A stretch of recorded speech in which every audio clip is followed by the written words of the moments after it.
नमस्कार मित्रमैत्रिणींनो, आपल्या आयुष्यामध्ये प्रश्नोत्तरं ही अगदी लहानपणापासून आहेत नाही का? भविष्यशास्त्रामध्ये प्रश्नकुंडली म्हणजे काय हा फार इंटरेस्टचा विषय आहे. ज्यांना इंटरेस्ट आहे आणि उत्तरं हवी आहेत त्यांना पण, आणि जे शिकतात त्यांच्यासाठी तर फार महत्त्वाचा विषय आहे की कुंडलीचा संबंध प्रश्नकुंडलीशी कसा येतो आणि कधी येतो. आपल्याला रोजच्या आयुष्यामध्ये अनेक गोष्टींमध्ये आपण काम करतो, अनेक प्रश्न पडतात. भविष्यशास्त्र हा पांगुळगडा नाही आहे. त्यामुळे मिनटाला माझी कुंडली कशी, माझे ग्रह कसे, मला कोण कसं काम करतं आहे, माझ्यासाठी कोणात चांगलं आहे हे रोज नाही बघायचं आहे. पण कधीकधी खूप महत्त्वाच्या गोष्टी आपल्या आयुष्यामध्ये घडत असतात आणि त्याचं कर्म आपल्या हातात असतं. आपण एखाद्या गोष्टीच्या मागे जातो, आपल्याला हे करायचं आहे ते करायचं आहे म्हणतो, आणि ते महत्त्वाचं असेल त्यावेळेला ते कुंडलीत सफल व्हावं असं आपल्याला वाटत असतं. मग अशा वेळेला आपण प्रश्नकुंडलीप्रमाणे बघतो. प्रश्नकुंडली म्हणजे काय तर तुम्ही ज्या वेळेला प्रश्न विचारता त्यावेळेला त्या वेळेचं लग्न सारणीप्रमाणे लग्न कोणतं याला म्हणतात प्रश्नकुंडली. त्याच्यासाठी एक छोटीशी गोष्ट तुम्हाला शिकावी लागेल की लग्न सारणी म्हणजे काय. फार अवघड काहीच नाही आहे. आपण कुंडलीमध्ये सूर्याचं भ्रमण कसंही शिकलो की नाही. प्रथम स्थानामध्ये पहाटे 6 ते 8, मग व्ययस्थानामध्ये 8 ते 10, मग लाभस्थानात 10 ते 12, मग दशमात 12 ते 2. तसं पूर्वक्षितिजावर सूर्य उगवला की दर 2 तासाला पूर्वक्षितिजावरची रास बदलते, सूर्य पुढे जातो. त्यामुळे पूर्वक्षितिजावर आपण जेव्हा प्रश्न विचारतो त्यावेळेला जी रास असते त्याला त्यावेळेचं लग्न असं म्हणतात. इतकं सरळ आहे. आता आपण एक उदाहरण घेऊया की आज 26 मे आहे, तर आजच्याच दिवशी समजा एखाद्या माणसाला काहीतरी प्रश्न विचारायचा आहे सकाळी 9 वाजता. तर प्रश्नकुंडली मांडल्यानंतर जे लग्न येतं त्या लग्नाची कुंडली मांडायची, आकडे लिहून घ्यायचे, आणि ह्या दिवशीचा असलेला चंद्र हा त्या लग्नकुंडलीमध्ये कुठल्या स्थानात येतो त्याप्रमाणे होकारार्थी किंवा नकारार्थी उत्तर, एवढाच प्रश्नकुंडलीचा अर्थ आहे. हे उत्तर होकारार्थी कधी, जेव्हा लग्न काढल्यानंतर लग्नकुंडलीमध्ये त्या दिवशीचा चंद्र हा 4था, 6वा, 8वा, 12वा नाही, तेव्हा होकारार्थी उत्तर, नाहीतर नकारार्थी उत्तर. आपण एक उदाहरण घेऊया की आज सकाळी 9 वाजता मला कोणीतरी काहीतरी प्रश्न विचारला महत्त्वाचा त्याच्या आयुष्यातला. तर 9 वाजता जे लग्न आहे आज 26 तारखेला ते आहे 7:15 ते 9:27 मिथुन लग्न आहे. त्यामुळे मिथुन लग्नाची कुंडली आहे. म्हणजे 3 आकडा लग्नी ठेवून तुम्ही कुंडली लिहून घ्याल आणि 26 तारखेला सकाळी 9 वाजता चंद्र कन्येतच आहे, कारण तो अहोरात्र कन्येत आहे. म्हणजे 3, 4, 5, 6 चतुर्थ स्थानामध्ये चंद्र आला. हा सुखस्थानामध्ये आला, चंद्रासाठी तो चांगला आहे, पण 4था चंद्र फारसा चांगला नाही. यानंतर आपण समजा असं म्हणालो की एखाद्या माणसाने मला प्रश्न विचारला आहे, तो दुपारी 2 वाजता विचारला आहे, तर त्या दिवशी आजच्या दिवशी दुपारी 2 वाजता लग्न आहे कन्या. मग कन्या लग्नाच्या कुंडलीत कन्या राशीमध्ये म्हणजे पहिलाच चंद्र आला तर उत्तर होकारार्थी आलं. समजा एखाद्या माणसाने मला 26 तारखेलाच रात्री 12 वाजता प्रश्न विचारला, तर मकर लग्न आहे. मकर लग्नाच्या कुंडलीमध्ये कन्या रास कुठे येते तर कन्या ही मकर आणि कन्यामध्ये अंतर किती आहे, आपण मकरपासून कन्यापर्यंत जायचं. मकर, कुंभ, मीन, मेष, वृषभ, मिथुन, कर्क, सिंह, कन्या. मकर आणि कन्येमध्ये अंतर किती आलं सांगा. मकर, कुंभ, मीन, मेष, वृषभ, मिथुन, कर्क, सिंह, कन्या, 9 त्रिकोणामधली रास आहे. त्यामुळे 9वी आलं, 9वी रास आली, 9म स्थानामध्ये चंद्र आला म्हणजे त्रिकोणात आला, म्हणून तो शुभ आहे. अशा प्रकारे प्रश्नकुंडलीमध्ये उत्तर हो का नाही हे कळतं. आता प्रश्न कशाचा विचारायचा आहे तर तुम्ही समजा प्रश्न तुम्हाला वाहन खरेदीचा आहे किंवा घराच्या बुकिंगचा आहे किंवा प्रवासाचा आहे किंवा कुठेतरी सरकारी कामाला रजिस्ट्रेशनला जायचं आहे किंवा शाळेमध्ये ॲडमिशन घेण्यासाठी जायचं आहे. विविध प्रश्न आपल्या आयुष्यामध्ये असतात आणि महत्त्वाचे असतात त्या त्या वेळेला ते. मग याचं बळ कसं असतं हे पंचांगामध्ये काही गोष्टी स्पेशली दिलेल्या असतात. त्याच्यामधून कळतं. तुमच्या पंचांगामध्ये पान नंबर काढा, तर प्रत्येक प्रश्नाचा होकारार्थी किंवा नकारार्थी उत्तर हा प्रत्येक ग्रह नाही बघत. ती गोष्ट प्रत्येक ग्रहाचं आपलं आपलं कारकत्व म्हणजे काम करण्याची पद्धत आहे वेगळी वेगळी. त्यामुळे आपण आता बघूया की आपल्याला पडणारे प्रश्न म्हणजे कुणाला रजिस्ट्रेशनला जायचं आहे सरकारी कुठल्या, कुणाला ॲडमिशन घ्यायला जायचं आहे ऑफिसमध्ये शाळेमध्ये मुलाला, कुणाला एखाद्या वकिलाच्या कामासाठी जायचं आहे, कुणाला एखाद्या वाहनाच्या खरेदीचं बुकिंग करायला जायचं आहे, घराचं बुकिंग कुणाला करायला जायचं आहे. प्रत्येक कामासाठी वेगळे वेगळे ग्रह कारक आहेत. हे कसे कसे कारक आहेत? तुमच्या पंचांगातलं पान नंबर 107 काढा. 107 पानावर डाव्या स्तंभामध्ये खालून चौथा पॅरेग्राफ आहे. कार्यपरत्वे कोणत्या ग्रहांचं बळ पाहावं.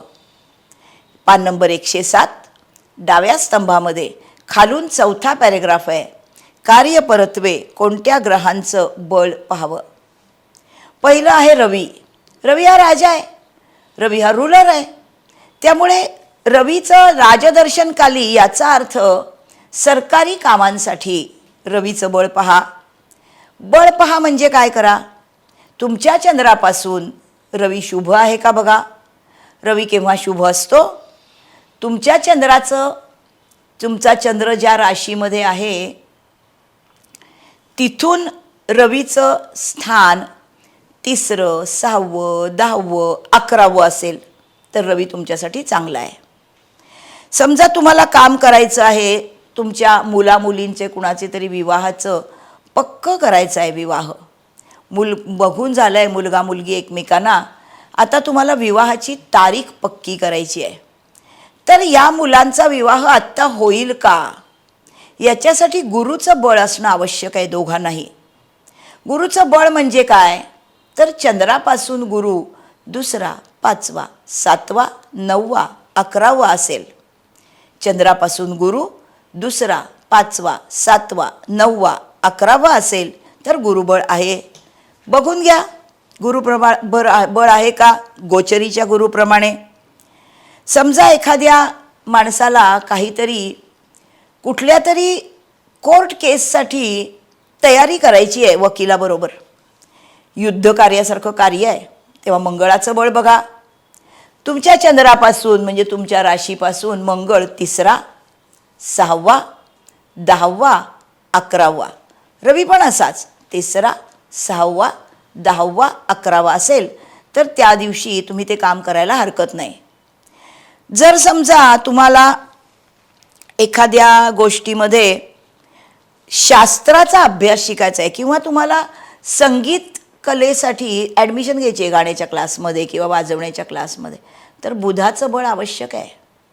बुध तुमच्या चंद्रापासून 2रा, 4था, 6वा, 8वा, 10वा, 11वा. बुध तुमच्या चंद्रापासून 2रा, 4था, 6वा, 8वा, 10वा, 11वा म्हणजे सम असणं हे शुभ आहे.